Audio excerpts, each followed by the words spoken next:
What is going on, everyone? Leon checking in, and we're at it again with another video. In today's video, we'll be doing a tutorial and review of the Nova Launcher app. Nova Launcher, created by TeslaCoil, is available as a free version and a paid version called Nova Launcher Prime. That being said, you can experiment with the free version of the app before purchasing Prime. For this tutorial, I'll be using Nova Launcher Prime to demonstrate full customization potential with the app.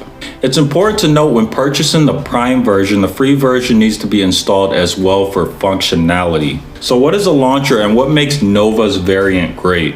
A launcher is a software skin placed on top of Android to customize the user interface. Now Nova does this with the added benefit of being highly customizable. For reference, I'm using Nova on a Pixel 5 running Android 11 and on a Lenovo Tab M10 Plus running Android 10. As always, I only feature products or services I buy or would like to buy. This gives the channel more credibility and appeal because we feature items that interest me and change the way we live. Don't have time to watch the whole video? We're now a podcast you can find on multiple platforms by searching for Pixels Cracked. You can also support the podcast by downloading the Anchor app and making a monthly donation on that platform. And if you are listening to this on a podcast, you can find the YouTube channel by searching for Pixels Cracked as well. All things said, let's go ahead and get into it. So let's talk about how to use Nova Launcher. So here we are at my home screen. We have widgets everywhere that overlap other widgets. We have icons that all match in shape. We also have a futuristic home screen transition effect. There were also many other changes made to achieve what you see here. Now when using Nova, I recommend adding the icon to your home screen for quick access. Tapping on the Nova icon opens the app at the Nova settings home screen. Now before we start launcher customization, we want to make sure that we set Nova Launcher as the default launcher. Now to do this, we'll scroll down to the second section and look for Select Default Launcher. As you can see, I already have Nova Launcher set as the default. Now if you're using Nova for the first time, you want to make sure that it's actually set to the default by looking at the selector and verifying that it's blue. Now you can see besides the Nova Launcher, I also have the Pixel Launcher. This means that this page serves as a great resource for switching between customized launchers quickly. We can then use the arrow in the top left-hand corner to back out. If we scroll to the top, customization starts with the home screen. Now this is the most in-depth category in the app because it features the most customization options. Now tapping this category opens up a new page of options. Now as you can see, our first category is layout, and the first option within this category is desktop grid. Now tapping this option opens up a window for desktop grid customization. Grid customization is performed by using the number sliders. A larger grid allows more icons and widgets, while a smaller grid allows less. Grid size also affects icon and widget size. A larger grid makes icons and widgets smaller, while a smaller grid makes icons and widgets larger. Grid size also affects what will be shown on your screen if you previously placed icons or widgets. For example, previously placed icons or widgets may disappear if you make the grid too small. Now no worries, this is easily corrected by returning the grid to its previous size. Now our next option here is subgrid positioning. Simply put, this allows us to place icons and widgets halfway through the grid cell. Once changes have been made, we could tap done to close the window. Our next option is icon layout, and tapping on that opens up a new page. At the top, we have an icon preview and then adjustments below. When it comes to icon size, it can be adjusted between 70 and 150%. Now, the adjustment that you see here is not a true representation of what's happening on your home screen. It just serves as a visual representation of the adjustment. The next option allows us to add a label to the icon by tapping on it. Now, labels are a great way to identify icons, but they also affect icon size. Now, if a label is enabled, the options you see below become available that are related to it. Now, these options are standard for most labels in Nova Launcher. The font of the label can be changed by tapping on the drop-down menu. Font size can also be changed with the slider, and this also affects the icon size. Underneath is a color option, which is standard for most items in Nova Launcher that feature color customization. Tapping on the option opens up a window. For minimal color setup, color can be managed by Nova with a slider. The next option, which is recent, is a list of recently used colors that aid in quick color selection. Beneath this is a common color section, which features a list of 20 preset colors for a little bit more customization. Lastly, there's an advanced option if we swipe down that allows us to create a custom color. Tapping on this option opens a new window. Here we can use sliders for hue, saturation, and brightness to create a custom color. Once selections are made, we could tap on the check mark in the top of the box to exit the window. Our last two options on this page allow us to add a shadow to the label or make the label single line or double line. As you can see, line selection also affects size. We can then exit the page by tapping the arrow in the top left-hand corner. Our next option is padding. Tapping on this option opens a new window. Adjusting padding is done with sliders. Adjusting padding changes the amount of space icons and widgets take up on the home screen. However, I avoid doing this because I want to maximize the use of my home screen. That being said, I recommend adjusting the sliders to what you see here, which would be considered none by none. Once adjustments are made, we can tap done to close the window. Our next option is dock. Tapping on dock opens up a new page. The dock is the bar at the bottom of your screen that's normally filled with app icons. Dock customization starts by tapping dock background. This opens up a new page with a preview of the dock at the bottom of the display for reference. Our first option is to enable the dock if you haven't done so already, and that's done by tapping on the option. We could turn it off or we could turn it back on. Next we have shapes, which include custom, platform, and arc. Tapping on custom opens up a new window. Individual corners of the dock can be changed by tapping on the drop-down menu to the right. Options include crop, round, and squircle. Each corner can also use a different edge shape if desired. Now I'm going to create a custom dock using crop for all the edges, and I'm going to make sure that all the sliders are moved to 100%, and this is going to create a modern looking dock. Our final option on this page is padding, which again affects the amount of space the item takes up. We can then swipe left from the right edge of the screen to exit the page. Our next option is content. Options include image and color. We can add an image to the dock by tapping on the option. This brings up a new page called Select Theme. Options include selecting from gallery apps or getting more themes from the Google Play Store. Tapping on gallery options brings up device apps where images may be located. Tapping on the arrow in the top left-hand corner brings us back to the previous page. Tapping on Get More Themes opens up the Google Play Store with a list of icon and theme app options. Sliding left from the right edge of the screen allows us to go back into Nova. Now here I selected an item from Google Photos from the gallery section, and we can go ahead and crop it, but I'm going to keep it like it is, and we're going to tap Done.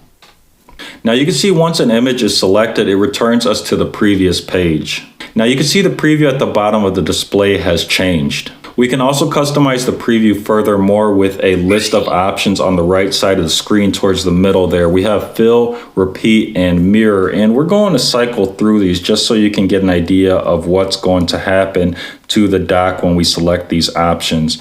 Now for me, I'm a big fan of fill if I were to use an image for the dock, and you can see it just looks very uniform. It looks really clean. The mirror option is also similar. It looks pretty much the same, clean. The only option I really don't like here for this image would be repeat. It just doesn't look all that clean. You can see there are lines in the middle. It doesn't flow naturally. Now, of course, the option you're going to pick is going to depend on the image you've selected. We can also override the selected image for the dock by tapping on the color option. Once a color option is selected, we can tap on the check mark in the top left-hand corner, and that's going to override the dock image. We can then change the dock transparency for a modern look. I'm going to set this to about 50%. Now, depending on the options we've chosen for the dock, you can choose to have the dock draw behind the navigation bar. So we're going to tap this option so you can get an idea of what happens to the dock when it's enabled. So you can see when it's enabled, it makes the dock longer, and when it's disabled, it makes the dock shorter. We can then back out of the screen by tapping on the arrow in the top left-hand corner. Our next option is Dock Pages. Tapping on this option opens a new window with numbers you can slide through.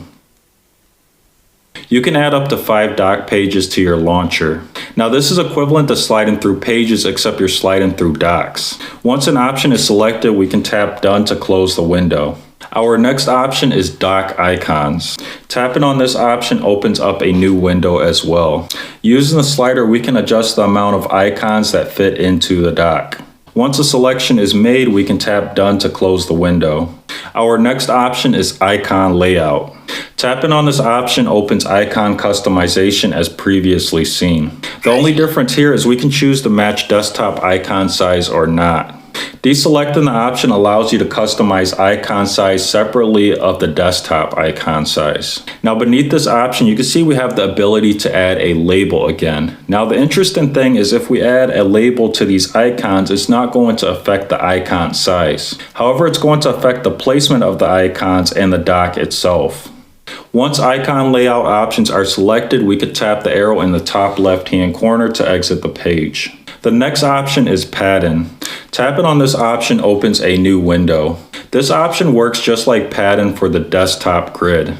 However, I maximize Padding for the right or horizontal slider. This forces app icons to fit inside the dock, which creates a better appearance. Once customization is complete, we can tap Done to close the window. The next option we have here is Infinite Scroll.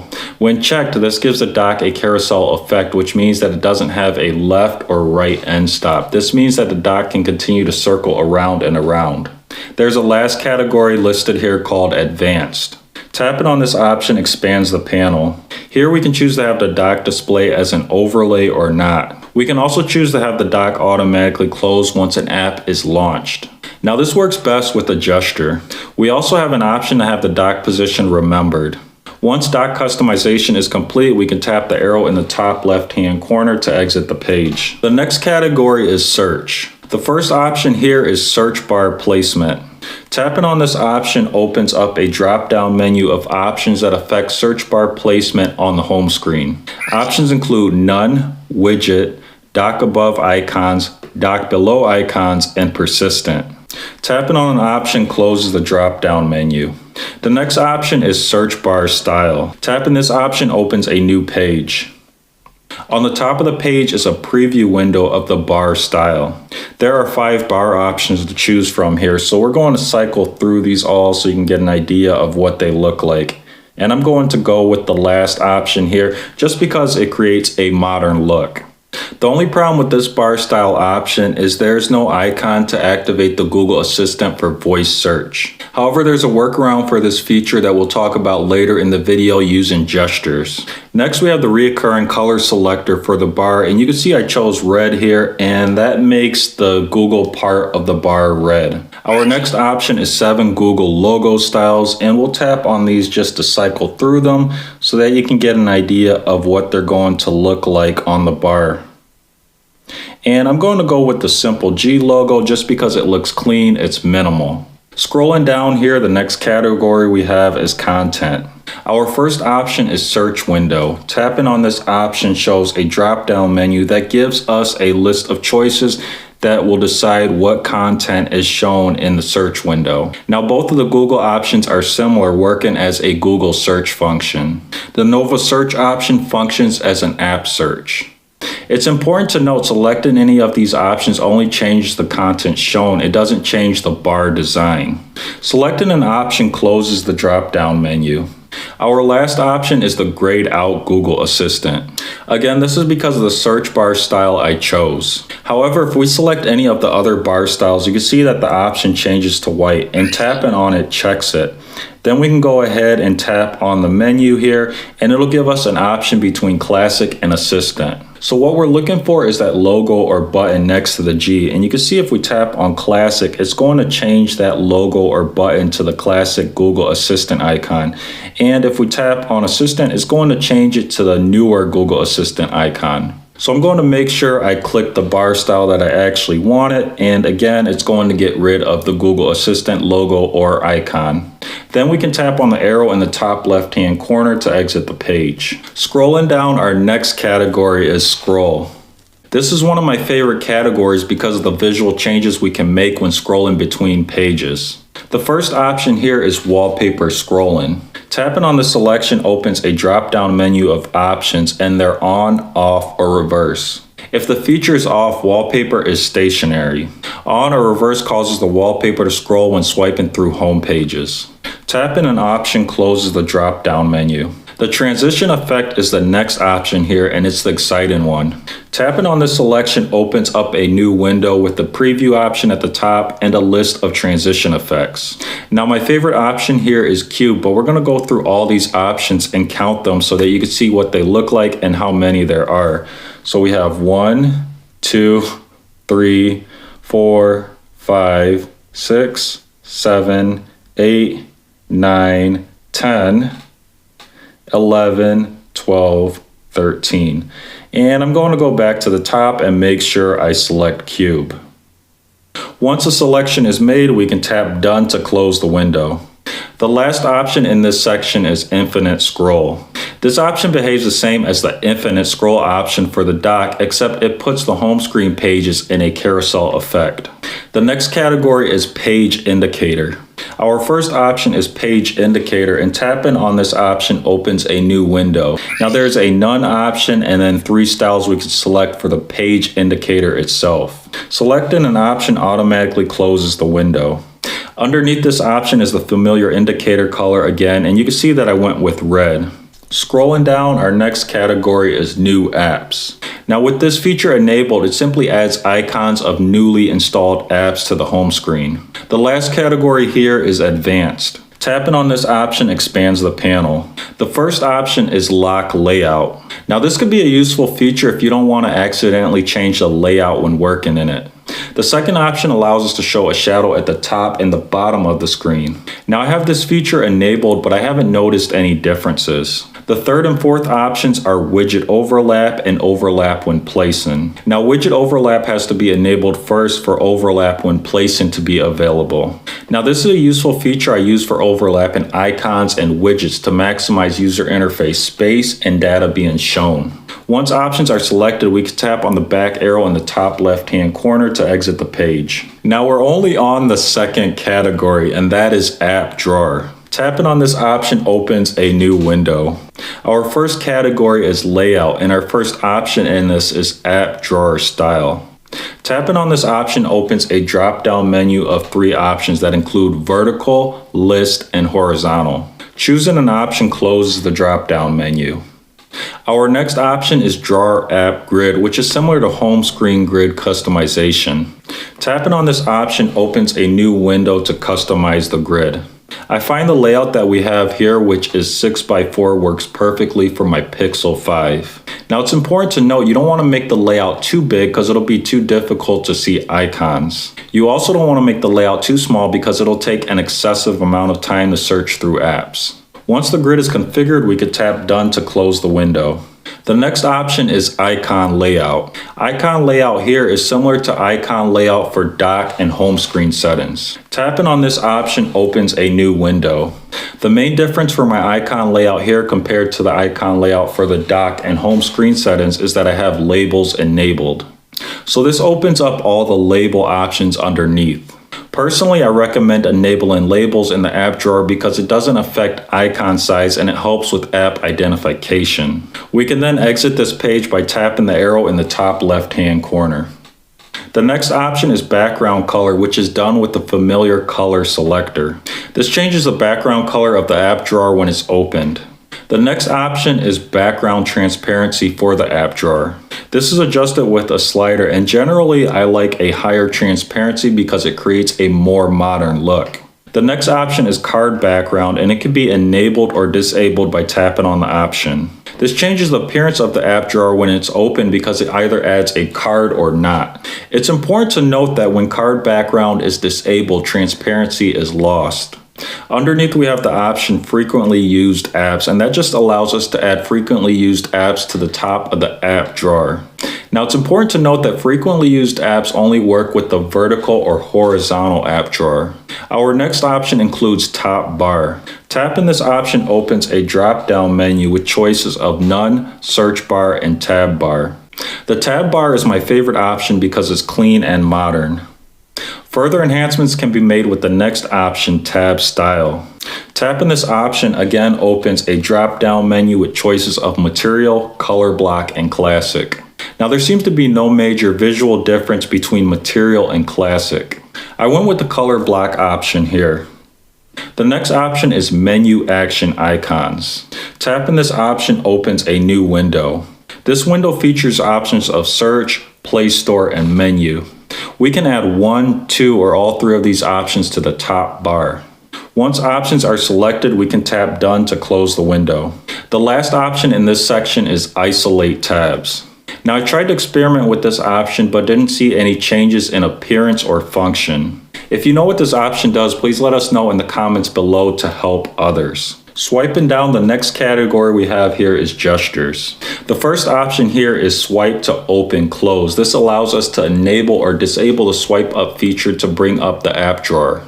Now I don't recommend disabling this feature because you can't open the app drawer unless you create a custom gesture later. That being said, we'll talk about gestures later in this video. Beneath this option, we have the swipe indicator option. This either allows us to enable or disable the swipe indicator, which is located above the dock. There are also some extra options located beneath the swipe indicator that are grayed out, and they're only available if you disable the swipe to open close.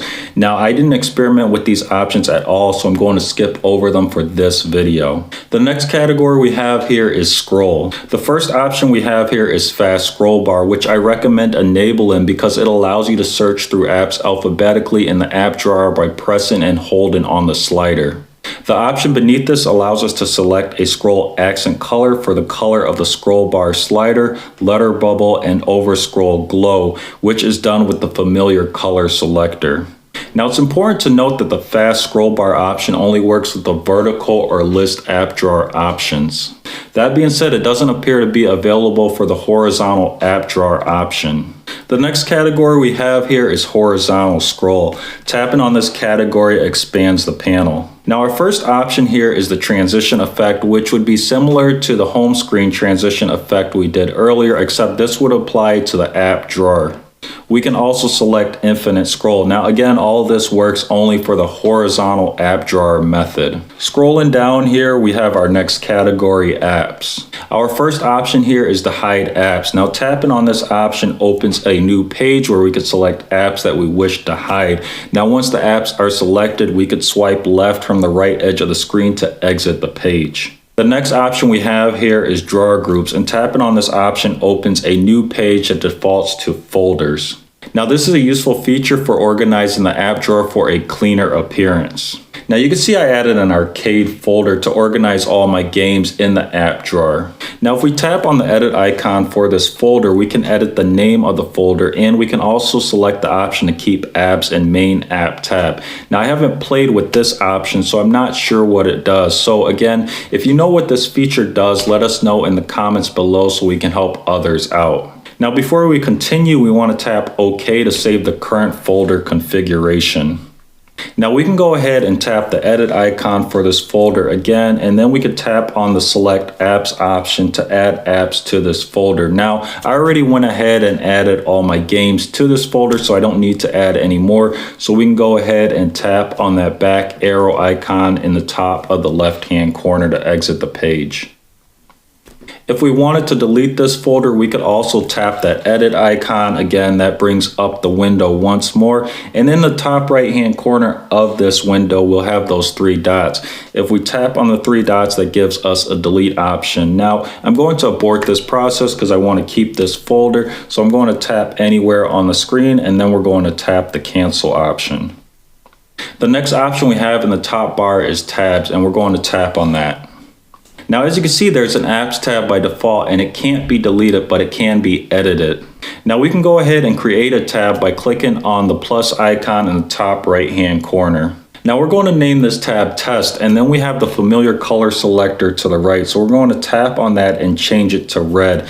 Now it's important to note that the color of the tab is only visible when you're in the app drawer and you're swiping to that tab. Now once this tab is configured, we can tap the add option, and that's going to add this tab to the tabs. We can then swipe left from the right edge of the screen to exit this page.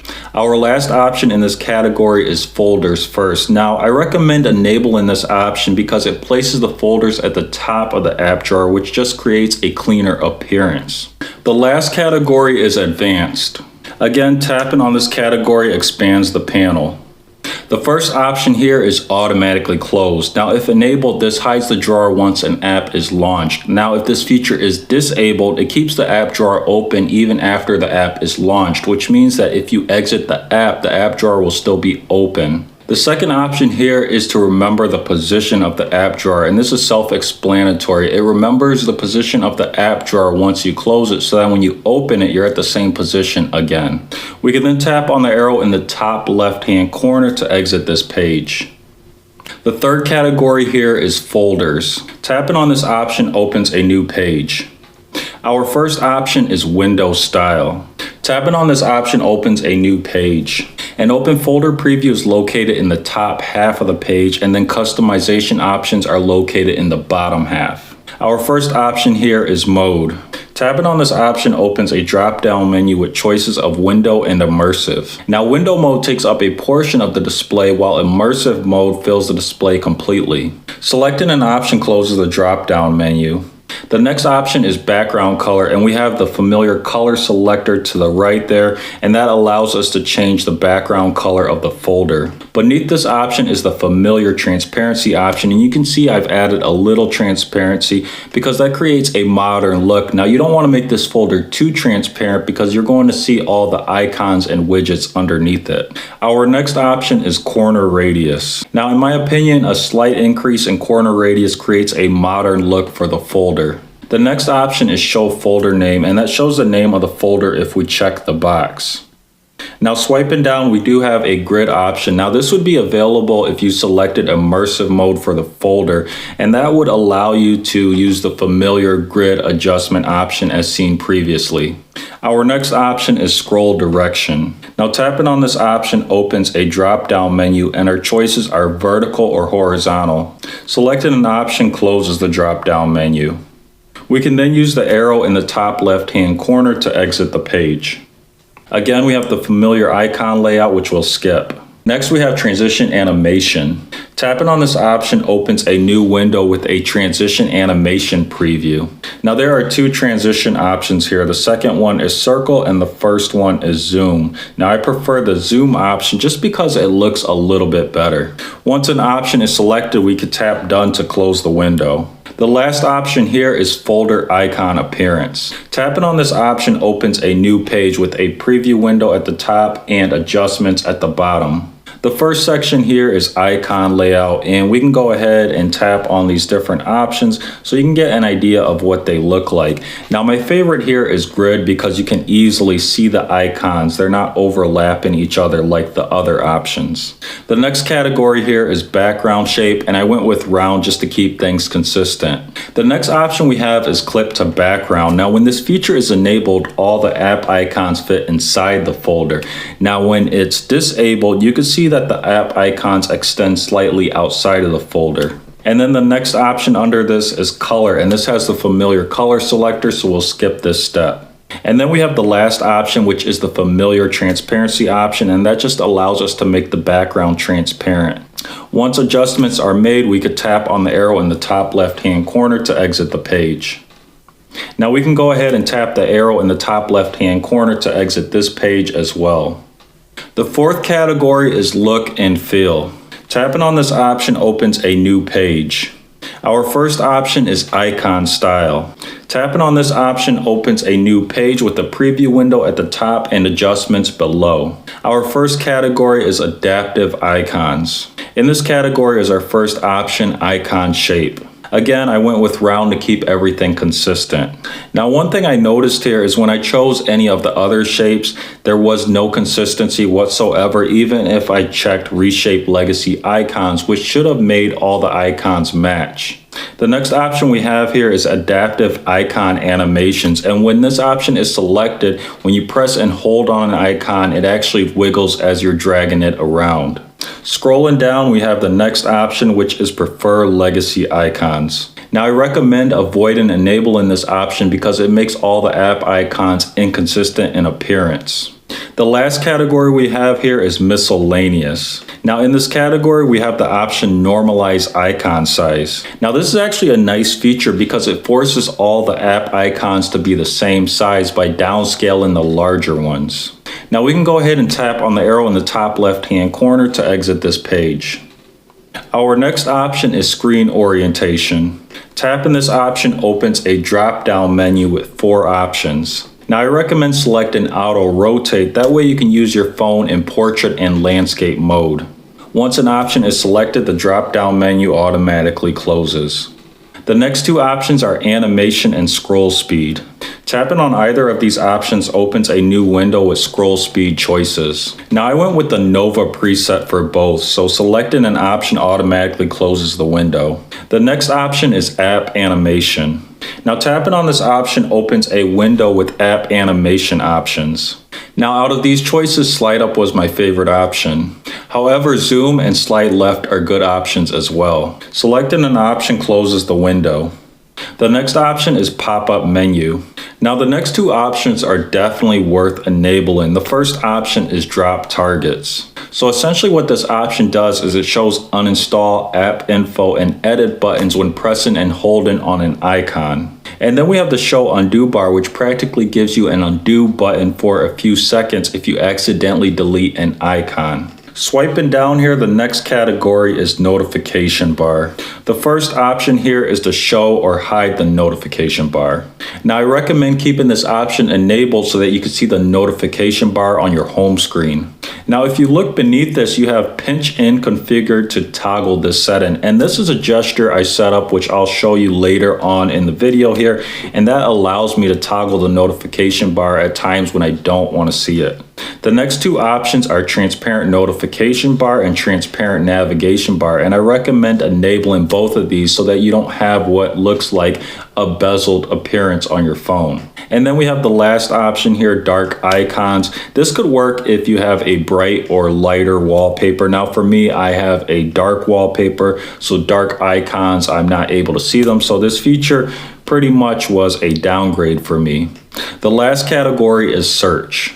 Our first option is app search background color, and we have the familiar color selector to the right, so we'll skip over this. The next option we have is search window corner radius, and that gives us the familiar customization for adjusting the window shape. We can then tap on the arrow in the top of the left-hand corner to exit the page. The 5th category we have is night mode. Now I skipped this option because the Pixel 5 and the Lenovo Tab 10 have forms of eye protection mode and night mode themselves. The 6th category here is gestures and inputs. Tapping on this option opens a new page. This page pairs gestures with options to control your smartphone. These gestures also serve as an accessibility option for times when you can't view your device easily or safely. The first category on this page is button actions. The first option here is home button. Tapping on this option opens a new page specifically for this option. Now what you see here is the gesture customization that all the other gestures from the previous page will go through. Here we can select what the gesture does or what it opens. Categories include Nova, apps, and shortcuts. Now I selected none from the Nova tab because the navigation option I chose when I set up the Pixel 5 doesn't support the home button all that great. As you can see, this automatically closes the page. Now the home button is great for gestures if you chose the 3-button navigation method. Normally this is done during device setup, but this can also be done by going into settings. The next option here is only on main homepage, and basically if this function is enabled and you have a gesture assigned to the home button, this says that on the second tap that gesture will be completed. The next category are my gestures, which I pre-created. So we'll run through these and do a demonstration. The first gesture here is swipe up, which I paired with the assistant. The second gesture I used here was swipe down, which I paired with expand notifications. Skipping a few here, the third gesture I paired with Google Discover. Now the functions for these 3 items were located in the Nova tab. Moving down here, the fourth option, 2-finger swipe down, I paired with the music player Black Player EX. The fifth gesture I used was pinch in, and I paired that with toggle notification bar. Moving down here, the second to last gesture I have is 2-finger rotation counterclockwise, and I paired that with the clock. The last gesture I have here is 2-finger rotation clockwise, and I paired that with the AccuWeather app. Now the last few gestures that I paired with apps were found in the Apps tab. The pinch in to toggle notification bar was found in the Nova tab. The last category we have here is the voice hot word. And the option we have here is the OKG hot word, which I recommend enabling so you can trigger the Google Assistant. We can then tap on the back arrow in the top left-hand corner to close the page. Our seventh category is integrations with Sesame shortcuts. Now I haven't experimented with this category yet, so we'll skip it, but I'm looking forward to doing a future video about it. The eighth category is notification badges, which are worth adding. Tapping on this option opens a new page with a preview and settings. Our first option is choose a style. Tapping on this option opens a drop-down menu. Options include none, dynamic badges, dots, and numeric dots. Dynamic badges are minimal but slightly inconsistent in appearance. Numeric dots provide more detailed information with more customization. I went with dots because they're minimal and most consistent in appearance. The category below is position and size. First, we can choose the location of our badge on the app icon by tapping one of 4 dots around the app icon. We can then choose the size of our notification badge on the app icon. We have small, medium, and large. Our last option here is notifications and pop-up menu, which I enabled. Now this option allows you to see notification content of an app icon when you press and hold on it. We can then tap the arrow in the top left-hand corner to exit the page. The last category we have here is backup and import settings. Now tapping on this category opens a new window. Now our first option is to back up our current configuration. Now I recommend doing this anytime you've made drastic changes to your launcher. Simply tap on this option, which opens a window. Our first option is to name the backup. I recommend using Nova and the date after so that it'll be easy to recognize. Next, we'll click on the drop-down menu. Now here I recommend selecting document storage. Now this option worked best for me, although I had to manually reload widgets. Now once all items are complete, we could tap OK to create the backup. Now the backup is created, but it's not saved yet. So you can see at the bottom of the screen, we can tap save, and we want to do that so we can actually save the backup. Now as you can see, this automatically brought us to the previous page. Now that we've created a backup, if we ever have to, we can move to the next option, restore or manage backups. Tapping on this option opens a new window. We would then select the location where our backup is stored. Again, that's in document storage, so we would tap browse. Here we would find our backup, which we can tap on, and that brings up a pop-up. Now if we wanted to proceed with restoring, we would tap OK. Now I don't want to do this, so I'm going to abort the process by tapping cancel. Now this brings us back to the backup window. Now if we tap anywhere on the screen, this closes that window. Below are other options, and they are quick start, reset to default, and import. Now I definitely recommend creating a backup before playing with these last 3 options because they might compromise your launcher. We can then back out of this page by tapping the arrow in the top left-hand corner. So final thoughts. With Nova Launcher, I was able to customize both my Pixel 5 and my Lenovo Tab M10 Plus. Now, as you can see, there's a lot going on in Nova Launcher, and it is overwhelming. However, with time and practice, you can customize the launcher to fit your unique taste. So that is it for today's video. If you enjoyed it and found it useful, please leave a like. If you're watching this on YouTube and have any questions or comments, as always, drop those down below and I'll do my best to answer them. Now, there are 3 ways you can support the content. The first way is to click on the Amazon storefront link found in the description below. There you'll find items that I have bought or would like to buy, and anything you buy from the storefront does support the content. The next way you can support us is just by sharing this with someone who might enjoy it or find it useful. And the last way you can show your support is just by clicking the subscribe or follow button. Now, liking and subscribing are important because those are your ways to vote on whether you like the video or the podcast. Liking and subscribing are also important for new viewers and listeners. If new viewers and listeners see likes and subscribers, they're going to think that the content is helpful, worth watching, and listening to. So that is pretty much it. And until next time, Leon checking out.